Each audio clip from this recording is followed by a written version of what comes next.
Hello everyone and welcome back to my YouTube channel. This is V's Lab. My name is Vakira, or you could just call me Kira. But I wanted to make sure I filmed this video and put this video out first before I did episode 1 to the Rags to Riches. So I just wanted to give y'all a little backstory on this sim right here. Her name is Leilani Braden.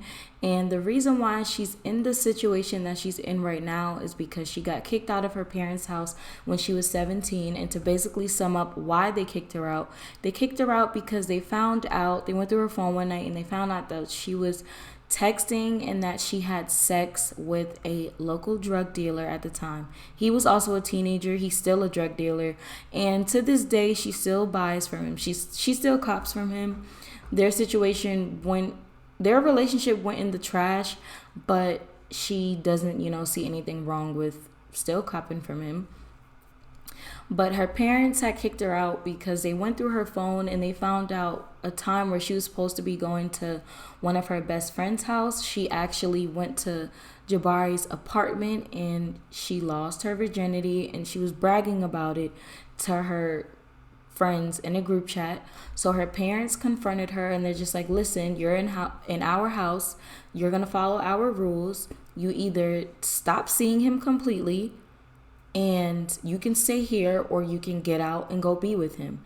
And Leilani, she didn't want to stop their relationship, and their relationship was so private. Her parents didn't know about it for so long. Her and Jabari were together since the beginning of high school when they were both 14.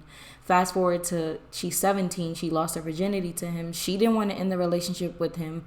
She loved him, and this was like her first ever real relationship. So she said, no, I want to be with him.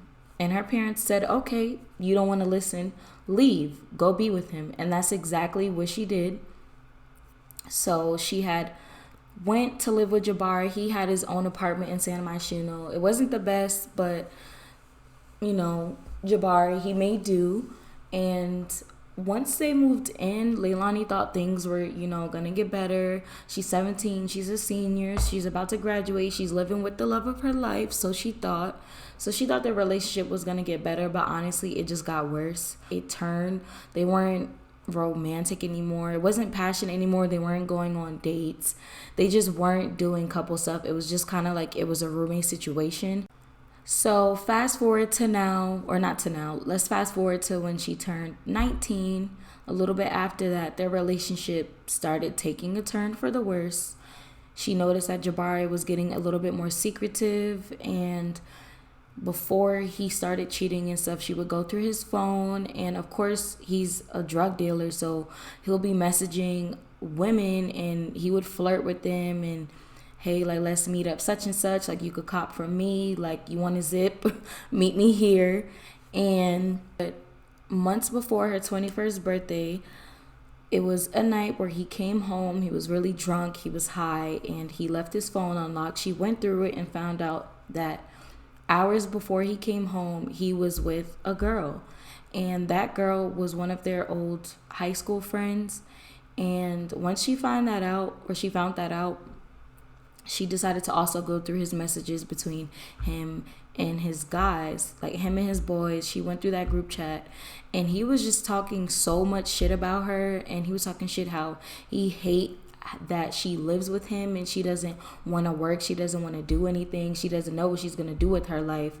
And he just didn't know how much he was going to just sit there and take it, and he was going to do his own thing and fuck other bitches. So Leilani, she didn't even say anything to him. She packed the little bit of clothes that she did have, and she left. Like, she doesn't want to force nobody to be with her, like. And then you're cheating on her at that. Like, they've been together since they were teenagers. Like, she's 20 going on 21 at this point. So she grabbed a little bit of stuff that she had. She left, and the little bit of money that she had saved when she was in high school, she'll do like babysitting jobs, and she'll also paint, and she would sell her paintings, and she'll make digital paintings and she'll sell it. So she saved up the little bit of money that she did have, and she got her own little plot of land that she's living on right now. She has a tent, a fire. She has like a little built bathroom on her land. So she's starting completely on her own. She doesn't need her parents. She doesn't need Jabari. But since she left so abruptly, like, she never got her closure from that relationship. She still loves him. I don't know if she's still in love with him, but y'all are going to see him because their relationship never closed out properly. So honestly, she might make a few mistakes, might mess around with him, but she is not going to, right now, she doesn't want to be in a relationship with him at all. So that's where we are currently. She's about to be 21. And since she's left and she's been doing her own thing, Jabari has been blowing her phone up. So he's just like wondering like where she's at, like what's wrong. And she texted him.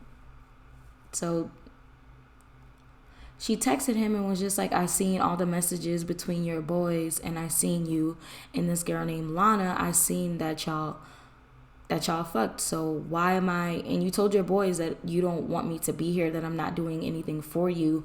I'm not giving you money towards the apartment. So I'm done. I found my own spot. She didn't tell him, but she said, I found my own spot and I'm out. Like, I'm done.